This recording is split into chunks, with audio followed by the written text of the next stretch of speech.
Kan kalau sekolah formal kan jauh nih gap antara ya pendidikan dengan rumah, bahkan nanti di lapangan kerja jauh beda lagi gitu kan. Sehingga keluarga kami nomor satu kan setelah pendidikan, hubungannya dengan Allah gitu. Terus yang ketiga, bagaimana anak nanti mengenal diri, tahu diri, kenal diri, dan tahu potensinya. Karena kami menggunakan assessment challenge mapping itu cukup membantu. Kalau yang kecil ya kami banyakin ragam aktivitas saja, nanti di usia 14 tahun baru kelihatan ajaknya. Karena kan nanti terpola. Jadi kalau udah terpola, kemungkinan berubah sudah mulai jarang gitu. Jadi nanti kalau udah dewasa itu sudah bisa kita tes. Kalau dari kecil ya sudah, maunya aktivitas apa aja gitu dilibatkan gitu. 19 sebenarnya. Gitu. Jalan tahun kelima ini. Terus anak-anaknya jumlahnya berapa Ibu? Sekarang sekitar 40. Dari awal sebenarnya cuma 9 anak, ya, itu pun 6 anak kami gitu. Sebetulnya lebih tepat kalau bertanya ke saya bukan berapa jumlah siswanya, tapi berapa keluarga yang tergabung. Karena yang diterima adalah keluarganya. Iya. Itu yang sebenarnya kita. Pada umumnya kan sekolah. Terus gimana keterlibatan orang tua dengan anak beserta di sekolah ini? Iya. Makanya tadi tugas belajar itu relasi, menjalin relasi baik dengan Allah, relasi baik dengan keluarga, dengan diri sendiri. Yang keempat kan masyarakat.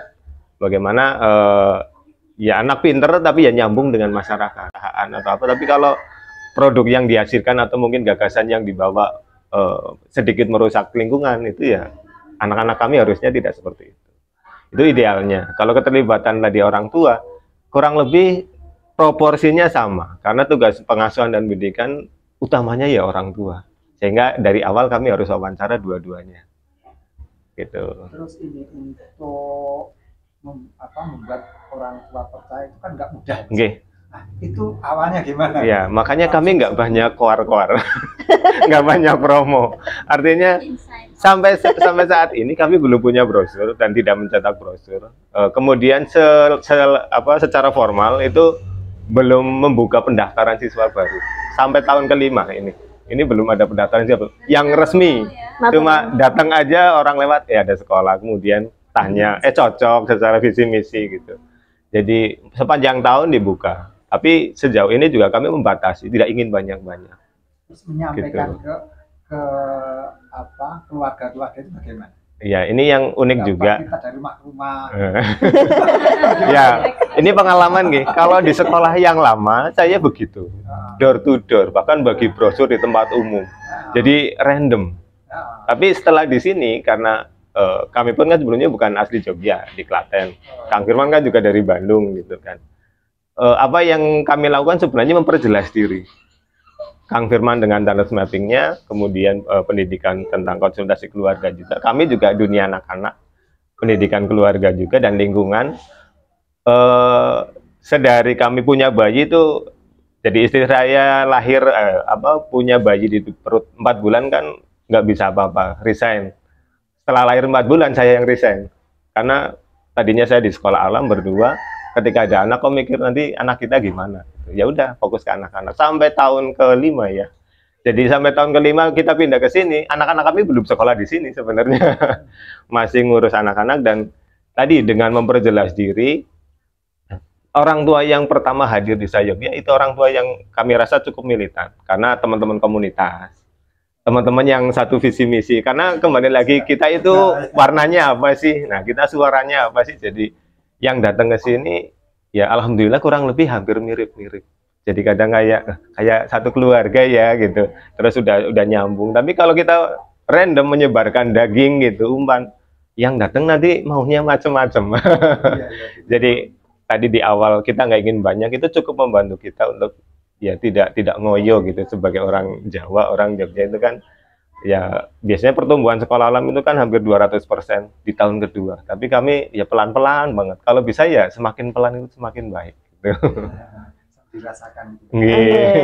Dan qadarullah dulu 2019 ketabrak pandemi. Itu betul-betul ya waktu yang pas dan kami syukuri betul. Jadi nggak perlu online juga, ya udah libur aja. Waktunya terhubung dengan keluarga.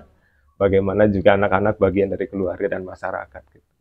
Pas awal-awal itu Mas, ada nggak keluarga yang kayak nggak kayak belum sevisi Iya. kita misalnya. Bahkan bukan awal-awal saja, sekarang pun banyak. Baru kemarin bulan per September yang keluar itu 8 keluarga. Solusinya gimana? Ketegasan dari awal. Tadi setelah kita memperjelas diri, makanya kalau orang tua yang hadir pengen tahu nih, biasanya kan ketipu Instagram ya, media sosial gitu. Kayaknya menarik, kayaknya anakku butuh nih, karena di sekolah formal nggak bisa diem, padahal anak di bawah 7 tahun. Kalau diem malah bahaya gitu kan. Jadi lihat di Instagram kayaknya cocok, lihat ke sini sekolah alam kok kayak gini gitu, nggak ada saungnya, nggak ada apa-apanya. Ya akhirnya kami cerita, gitu. Artinya ya kami berangkat dari pendidikan keluarga yang ya ini rumah. Di guru kami juga ada suami, ada istri, ada bapak, ada ibu. Makanya proporsinya imbang. Makanya dari awal kami sebenarnya dibangun dari 3 keluarga. Keluarganya Kang Firman, keluarganya saya, dan ada satu lagi ya keluarga guru juga gitu. Kalau di luar kan yang tadinya lajang sama-sama nikah di satu yayasan, yang satu harus keluar. Katanya nggak profesional nanti. Nah, Kang Firman dari awal, kenapa kami akhirnya bersepakat bareng-bareng ya, oh ini beda kayaknya, dan ini memang berangkat dari keluarga. Gitu. Jadi itu mempermudah kami. Dan proses wawancara tadi, kembali lagi menegaskan juga bahwa kami sudah dari awal tidak akan ada ijazah sampai kapanpun. Gitu. Jadi monggo kalau berkenan ya ayo bareng-bareng, kalau tidak ya silahkan ada tempat lain gitu yang mungkin barangkali cocok untuk keluarga masing-masing. Dan kami pun merasa sejauh ini ya nggak bisa membahagiakan semua orang gitu kan. Kalau yang sudah berjalan setahun ternyata yang TK kan biasanya belum mikirin ijazah, tapi nanti kalau udah mau 7 tahun 8 tahun ini, kalau udah SD harusnya kelas 3 tapi belum bisa baca, ya udah keluar gitu. Dan nggak apa-apa, monggo aja gitu. Terus contoh kegiatan untuk anak TK, untuk anak SD seperti apa?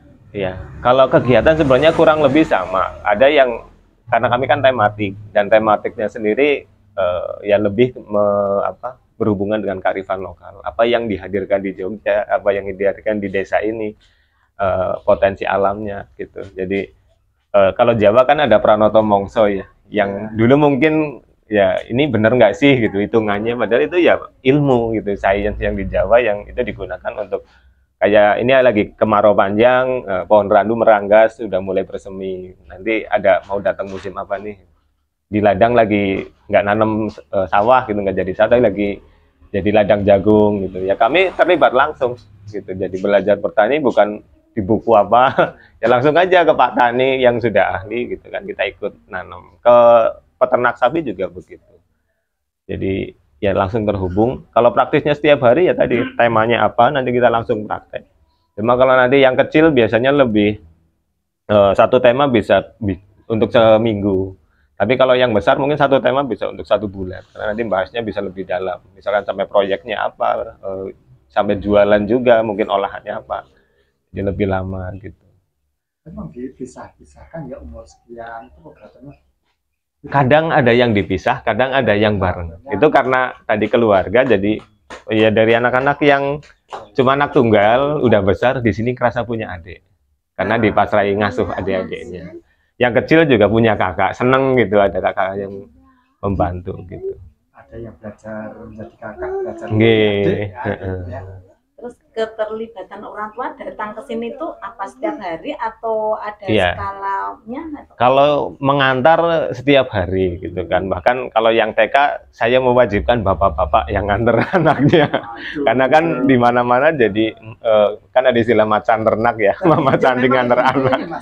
Itu sampai bapak-bapak memang bisa didatangkan. Bisa. Ya harus Pak kalau di sini. Jadi sampai saya paksa kalau yang nganter ibu-ibu saja, karena sampai anak itu punya persepsi selama sekian kali diantar ibunya di jalan bagaimana, itu pola pikirnya persis kayak ibunya. Jadi emosinya, pola merasanya itu kayak ibunya, marah-marahnya kayak ibunya. Wajar karena ibunya kan di jalan macet ngeluh, banyak bocor apalagi. Tapi kalau bareng bapaknya diajakin cerita terus tuh. Jadi ngobrol gitu, ada masalah, nggak ada masalah besar kan bagi bapak-bapak. Tapi kalau buat ibu-ibu masalah besar jadi tambah besar. Gitu. Itu pola pikir. Bahkan kenapa di TK itu butuh laki-laki ya kurang lebih ya memang porsinya harus ada laki-laki. Karena kan idealnya harus ada apa ibunya. Kan? Dan di TK pada umumnya kan nggak ada guru laki-laki, dan itu kan segagah-gagahnya guru TK perempuan gitu, siap gitu kan, ya tetap ibu-ibu juga, dan anak-anak kadang ada yang ngarah ke LGBT. Itu sih yang kalau kami lihat gitu. Jadi saya dari tahun 2010 di sekolah alam, ya akhirnya ngurusi anak-anak kecil terus di TK terus gitu. Keterlibatannya nanti di pertemuan ibu-ibu, ada grup WA ibu-ibu, ada pertemuan ibu-ibu juga, ada bapak-bapak juga, ada yang keluarga itu juga bareng-bareng. Cuma kan kalau ibu-ibu lebih banyak waktu buat sharing ya, pengen cerita, ketemu, ngobrol gitu. Itu ada pertemuan rutin. Kalau bapak-bapak biasanya jarang. Bapak-bapak caranya touring bareng gitu, nyari durian atau makan, sekedar ngumpul, olahraga gitu. Untuk mendekatkan saja. Jadi kalau bicara keterlibatan, ya keterlibatan itu sejak dari awal. Makanya wawancara perlu dua-duanya, ayah dan ibunya. Kalau ibunya saja yang hadir, ayahnya berhalangan, disuruh pulang. mending reschedule. Pulang saja, besok kapan bapak dan ibu ada waktu, mari bicara dengan kami. Karena tadi yang kita terima kan the whole family, ya anaknya, bapak ibunya. Dan keterlibatannya lagi seperti apa, orang tua, bapak dan ibu wajib ikut training yang diajarkan Sayuk ya. Karena kan ada pendidikan kita bukan training. Betul, bukan pendidikan yang ya pada umumnya gitu ya, anak-anak belajar akademik saja gitu. Tapi ini tuh kita seperti harus mengubah mindset kita, yang ini orang tua juga perlu paham, makanya wajib ikut training itu. Dan sebetulnya kalau dari apa yang dipercayai Sayuk ya, apa yang dipelajari Sayuk ya, itu sebetulnya mengacu ke kehidupan zaman dahulu. Ketika kehidupan tuh masih organik, Pak. Gitu. Jadi makanan tuh dari mana ya, bukan dari mall, bukan dalam bentuk kemasan gitu ya. Bubur bayi ya dulu kita bikin sendiri. Tim-timan tuh gimana ya bikin sendiri, Nathan. Tadi bermasyarakat ya dulu masih punya banyak waktu. Kita sendiri mungkin kecil masih sempat diurus bapak ibu karena jam 12 sudah di rumah. Sekarang kan enggak. Buat generasi kita zaman dulu, saya kelahiran 85 gitu. Itu kan masih sekolah tuh ya masih wajar. Berangkat pagi, pulang siang, sore masih bisa main, masih bisa TPA. Malam masih bisa ngobrol sama orang tua. Kalau anak-anak sekarang kan enggak. Berangkat pagi-pagi, put-put banget gitu kan. Pulangnya sore, udah nggak sempat ngaji karena ngaji udah include di sekolah. Malam, ya ketemu orang tuanya, alhamdulillah nggak ketemu, sedih banget gitu kan. Itu, jadi yang kami lihat tuh karena di fenomena sekarang, keluarga tuh rapuh gitu. Rumah tuh seperti tempat perlintasan aja. Bapaknya pulang di rumah mikir apa, ya betul, mau nginep saja gitu. Bapaknya datang mikir apa, pekerjaan penuh, ibunya mikir pekerjaan rumah, anaknya mikir sendiri. Sekolah, jadi jarang les, ada betul, jarang ada interaksi di dalam rumah gitu. Dari mana kehangatan itu bisa didapat kalau keluarga begitu terus? Ibaratnya sebuah rumah, nah ini fondasinya aja udah nggak kuat gitu. Nah makanya kita kembali ke esensi dasar bahwa pendidikan itu ya pendidikan yang esensial, pendidikan dari keluarga gitu. Karena itu juga yang dipelajari bagaimana orang-orang dulu bisa kuat keluarganya gitu ya, hidupnya berjalan baik, organik gitu. Nah hidupnya tumakninah pelan-pelan. Dan kalau kami meyakini kalau bisa menjaga relasi baik tadi, nggak perlu ijazah pun tetap hidup. Sebatas kita tetap ngibadah, terus terhubung dengan keluarga, kan kita bersilaturahmi ke Mbak Yu, Kang Mas gitu. Ada yang bisa dibantu, saya bantu deh. Ada rezeki di situ. Tapi sekarang kan enggak, sekedar kayak aku ada hajatan, ya mending pakai WO aja, nggak terhubung dengan keluarga gitu, nggak pengen repot gitu, nggak ingin aku basa-basi gitu kan. Itu yang kalau kami kenapa ini memutuskan di Jogja, ya Jogja sebagai tempat yang kami rasa masih sangat baik gitu, unggah-ungguhnya, tata kramanya gitu, yang kami merasa bersyukur di sini masih banyak orang sepuh hadir di masjid juga gitu, jadi tenang gitu, dan bisa melihat contoh langsung orang sepuh itu hidupnya nggak ngoyo ya, paling ke sawah, nanti duhur adzan pulang, bahkan sebelum adzan udah pulang mandi bersih pakai sarung siap-siap ke masjid gitu. Anak-anak kami bisa melihat gitu. Jadi beda yang mungkin kalau di kota besar yang serba cepat, serba sibuk gitu, yang ya mungkin akan sangat kesulitan gitu. Nggak sempat merasakan gitu. Betul. Terus sampai tahun kelima ini sarana yang sudah ada di Sayuknya ini. Nah, kembali ke sarana Ibu, termasuk tadi kalau kayak siswa, orang tua yang hadir di Sayuk, bahkan guru. Kami merasa ya bertumbuhnya Sayuknya itu Allah yang menumbuhkan.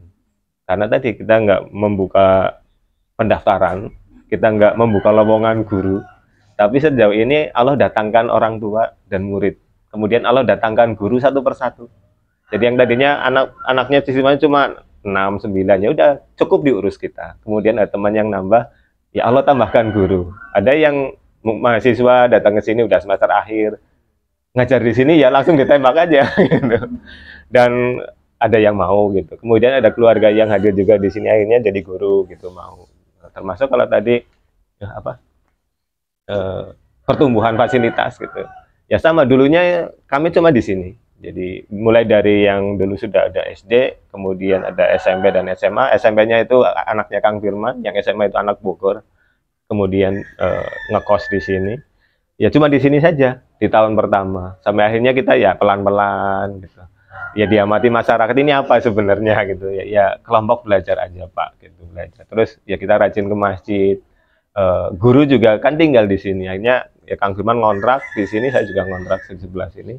Ya masyarakat ya tadi kehidupan sekolah itu nggak berhenti kalau anak-anak udah pulang, karena kami sebagai warga di sini ya yang ngurus lingkungan di sini menjadi jamaah yang baik itu dilihat, sehingga trust pelan-pelan itu muncul sampai nanti ini ada rumah kosong kalau mau dipakai monggo, alhamdulillah dipinjami, ada kelas tambahan karena ternyata siswanya sudah mulai nambah gitu, biasanya udah mulai nambah, Allah hadirkan tempat baru. Hanya kayak di sana juga salah satu yang dipinjamkan. Kalau di belakang sana nanti ada kandang sapi, yang kandang sapi itu di tahun kedua ya. Kandang sapi juga sama, karena kami di depan, ada yang di depan kandang persis, kita ngamatin gitu terus. Ada kandang yang tidak terurus, nah saya tembung baik-baik, ini kami ingin menyewa gitu, artinya ingin ikut belajar bagaimana sih ngurus ternak. Ya anak-anak muda kok pada mau gitu kan. Yang ngurus kan mbah-mbah semua. Dan mereka punya anak cucu di luar kota sukses-sukses semua. Tapi nggak ada yang mau nerusin, baik ternaknya, taninya, ikannya gitu. Tapi ya melihat antusiasme kami kok niat banget gitu sampai ngurusin kotorannya gitu. Ya akhirnya amanah-amanah tadi Allah tambahkan. Jadi ada beberapa tempat, akhirnya kebun disewa juga. Ada sawah yang ditawarkan. Bahkan sekarang kalau ada warga yang punya rumah kosong, nyari kami, Mas. Ada kontrakan kosong. Dan pelan-pelan orang tua yang hadir ternyata mendekat ke kami. Ada orang yang jauh dari Bekasi, tadinya di Bantul, TK sekolahnya ke sini Pak, di Laju. Kan capek, capek fisik udah kerasa banget. Akhirnya dari Bantul, akhirnya nyari kontrakan dekat sini. Ada orang tuanya yang asli Jawa, tapi udah lama ada yang dari Pontianak ya, sama Balikpapan. Tugas belajar di Jogja, ada kesempatan. Nah, lebih dekat ke keluarga, kemudian ya keluarganya ikut di sini, sekolah di sini. Nanti kalau udah selesai pulang, kembali lagi ikut orang tuanya. Jadi mendekat ke Sayogya juga. Bukan hanya untuk supaya anaknya bisa jalan kaki ke sekolah, tapi kembali lagi belajar bareng-bareng bagaimana kehidupan guru itu ya dilihat gitu. Ya orang tua bisa merasakan itu. Gitu sih. Yang tentang tambahannya kalau tentang prasarana, yang kami yakini bahwa Sayogya ini juga ciptaan Allah. Allah yang memberikan ide kepada sebagian dari kami gitu ya untuk ya mengelola Sayogya. Sejujurnya sebetulnya dari awal sampai sekarang ya kami juga masih mencari bentuk. Belum membangun apa-apa juga. Belum bangun apa-apa gitu. Jadi kami mencoba untuk memanfaatkan apa yang ada gitu ya. Sampai awalnya di tahun kedua itu kami masih berpikir apakah Sayogya ini akan jadi sekolah non formal gitu. Semacam PKBM gitu. Tapi setelah ya kami semuanya berpikir sambil nunggu petunjuk Allah, sambil kita diskusi, enggak deh kayaknya enggak non formal gitu, karena itu juga masih berhubungan dengan birokrasi yang mana itu masih membuat kita untuk tidak tumakninah menjalani hari-harinya karena ada sistemnya di luar kita. Itu yang jadi agak susah. Sementara kami merasa bahwa yang tampaknya nggak nyaman dari kehidupan kita selama ini gitu. Kalau dari ya usia saya, Pak Ferry, kemudian Kang Firman, Teh Helma kan kira-kira usianya 30-40. Kok ada satu sisi yang kita tuh kayak tergesa-gesa ngejar apa sih gitu. Nah, sampai akhirnya kami berkesimpulan bahwa kayaknya kita perlu belajar hidup yang tenang. Hidup yang tenang tuh seperti apa? Ya kita perlu belajar berelasi ke tadi. Jangan-jangan karena kita sibuk mengejar sesuatu selama ini gitu ya, kita jadinya mengejar ke sana terus nggak sadar gitu tetangga kita ngapain, keluarga kita ada bagaimana kabarnya, anak-anak kita bagaimana. Itu aja sih kepikirannya gitu. Jadi jangan sampai anak-anak kita juga jadi dapat apanya ya, ikut vibes-nya kita bahwa sesuatu tuh harus dikejar. Sebenarnya kan tidak. Yang penting kan kita menjalani hari demi hari dengan tenang. Waktunya azan ya sholat. Katalah sholat rampung, kayaknya ini kaki nggak nyaman ya di lantai. Oh ya, saya perlu respon apa? Nyapu. Apakah itu perlu saya kerjakan sendiri atau minta bantuan suami atau perlu bantuan anak-anak, tinggal didelegasikan gitu. Nanti setelah itu apalagi urus kebun misalnya. Jadi ya hari demi hari itu ditapaki dengan pelan-pelan saja gitu. Jadi kerasa tumak ninahnya. Tumak ninahnya itu bukan sekedar di sholat, tapi ya hari-hari kita gitu. Itu beda dengan apa yang terjadi di zaman sekarang. Orang tuh kayak mengejar usia 30 udah harus punya rumah, harus punya mobil, harus sukses. Akhirnya harus bekerja ini gitu. Wah, akhirnya jadinya capek sendiri gitu. Penting terabaikan. Iya, betul, Bu. Tangan dengan program. Jadi kan tapi sebenarnya rencana itu kan harus ada. Nah, itu bagaimana? Ya, ini kayak berkaitan dengan kurikulum juga ya, rencana pembelajaran. Kalau di sekolah umumnya kan kadang udah setahun, bahkan setahun kurikulum setahun itu bisa dipakai untuk beberapa tahun ke depan. Itu juga wajar. Dulu kami pernah seperti itu. Tapi tadi ketika kami membuat di tahun 2019 itu, ya kami melihat betul dengan ketenangan yang kami coba ciptakan, ya kita memang butuh pelan-pelan. Jadi dengan mempersiapkan kegiatan rencana sebulan aja, ternyata dalam sepekan anak berubah. Oh, ada yang berprogres, kita rubah lagi gitu. Ternyata tetap ada ya? Iya, tetap ada. Cuma nggak ada kebakuan. Fleksibel banget ya. Nggak ada kebakuan. Makanya kalau sekolah lain atau mungkin komunitas lain pengennya praktis, ada nggak? Ya ada, cuma nggak ada dalam bentuk yang pasti gitu. Karena ya tadi, karena kami pun ketika sudah merencanakan, tapi misalkan harusnya keluar outing gitu, ada outbound, tapi ketika Allah menghadirkan cuaca yang buruk, ya sudah tinggal di rumah aja, banyak doa, ngaji, ya nggak apa-apa juga gitu. Dan itu yang membuat orang tua juga, kalau yang pengennya terima beres kan juga, kalau orang tua kadang merasa tenangnya kalau sudah ada kurikulumnya gitu kan. Padahal kalau kita mau tanya balik, lah di rumah ada kurikulumnya nggak Pak? Gitu, ada program unggulannya di keluarga Bapak, itu pertanyaan wawancara. Gitu. Kadang ya tadi sih sekolah lain ya pertanyaannya seputar infrastrukturnya gimana, jumlah siswanya gimana, gurunya bagaimana gitu. Ya itu pertanyaan yang wajar gitu. Dan kalau kami tadi ya memang ya aneh gitu. Dan ada investornya nggak sih gitu? Nggak ada Pak, akan tutup di tahun keberapa gitu. Ya kami tidak terlalu berani dan percaya diri untuk menentukan 5 tahun ke depan gitu. Ya kita dikasih waktu setahun dulu aja udah alhamdulillah gitu. Makanya kami sejauh ini nggak membangun gitu. Bahkan ya beberapa tetangga sekolah yang sedari awal sudah ada support sistem yang besar gitu, bisa membangun bertingkat-tingkat, sampai nggak diterima sama masyarakat kan berarti nggak nyambung. Dan masyarakat juga, ini siapa datang ke sini kok tiba-tiba ada tanah dibangun. Ya kaget juga gitu. Makanya kami ya pelan-pelan saja gitu sih. Iya, yang menyadari bahwa Sayogya ini ciptaan Allah kan ya. Berarti ya kita siap untuk dipandu, dituntun sama Allah. Termasuk tadi siapa saja orang tua yang didatangkan, siapa guru yang didatangkan, siapa murid yang siap untuk kita didik begitu. Itu juga kita ya kembali lagi bahwa kita juga perlu manut sama Allah. Kan kita juga nggak tahu Sayogya ini akan seberapa panjang. Apakah 10 tahun ke depan Sayogya ada? Nggak tahu, karena semuanya ya bagian dari misteri, dan ini bagian dari skenario Allah. Apakah Allah akan jaga Sayogya ini sampai 50-100 tahun ke depan? Wallahu a'lam, nggak tahu juga. Sepanjang ya, kenapa kita kurikulum gitu nggak bikin untuk setahun ke depan, 3 tahun ke depan, bagaimana gitu. Yang perlu kita tahu adalah gambaran besarnya. 5 hal relasi penting itu tadi. Perkara hari ini mau ngapain, besok nggak mau ngapain, ya dicicil pelan-pelan saja gitu. Nah, untuk urusan tema bagaimana gitu. Temanya kami mengikuti bulan Hijriah. Kami awali dari Muharram, Islam. Selesainya tutupnya di Zulhijjah. Apa yang dipelajari di Muharram? Dilihat saja di Muharram itu bertepatan dengan tahun Masehinya apa. Kemudian Pranoto Mongsonya apa. Kemudian di situ ada hari penting nasional apa. Itu yang kami integrasikan gitu. Misalnya, ini bulan Rabiul Awal. Bulan Rabiul Awal kan hari penting kelahiran Rasulullah. Kami pelajari dari, ya berarti silsilah tentang Rasulullah kami pelajari. Kemudian ini bertepatan dengan musim kemarau. Anak-anak diajak untuk jelajah sekitar sini, mengamati kalau musim kemarau itu situasinya seperti apa sih, tanahnya bagaimana, hewan-hewannya apa saja, tanaman-tanamannya apa saja, itu kami pelajari. Ya anak-anak jadi belajar randu. Sementara anak sekarang kan nggak tahu ya bantal isi kapuk randu itu kayak gimana gitu. Nah itu anak-anak jadi tahu, bikin mainan dari daun randu yang diperas itu jadi bubble. Sementara anak-anak tahu sekarang bubble bikinnya dari sunlight, dicairkan dicampur air. Tapi anak-anak jadi belajar lagi mainan-mainan yang dibuat secara tradisional yang itu ditumbuhkan sama Allah gitu. Kemudian Allah beri berkah di kebun sayurnya itu ditumbuhkan labu kuning. Ya, perjalanan labu kuning dari biji sampai dia tumbuh menjadi ada tanaman labunya itu pun kami pelajari juga. Sampai anak-anak bikin olahan labunya gitu. Nah, dari kegiatan misalnya memasak olahan labu aja. Itu kan sebetulnya belajar agamanya, belajar sainsnya, belajar matematikanya, belajar sosialnya, belajar tata keramanya juga. Jadi ya terintegrasi gitu, bukan terpisah.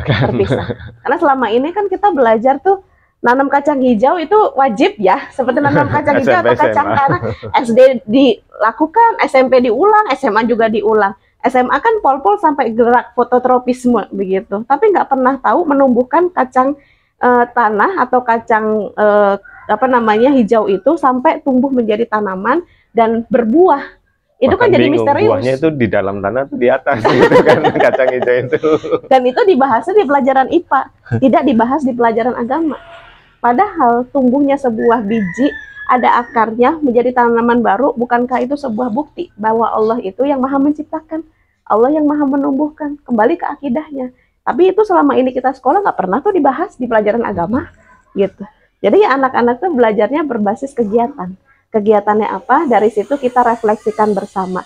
Kira-kira Allah bilang apa ya di situ, kira-kira ini sainsnya apa ya, kira-kira di sini anak-anak bisa belajar matematika apa, gitu. Jadi ya sehari-hari kita merespon realitas saja. Merespon realita dari kejadian, dari situasi yang Allah bentangkan di hari itu, kita respon bersama. Bukankah itu sebenarnya tugas manusia sehari-hari? Jadi kita nggak ngoyo, ini anak-anak harus belajar calistung di usia segini. Ini belum bisa baca tulis hitung di usia segini. Terus nanti dia gitu. Anak tetangga udah bisa, anak saya belum. Waduh ini gimana? Stres sendiri. Bahkan kemarin itu malah ada yang datang les gitu, waduh,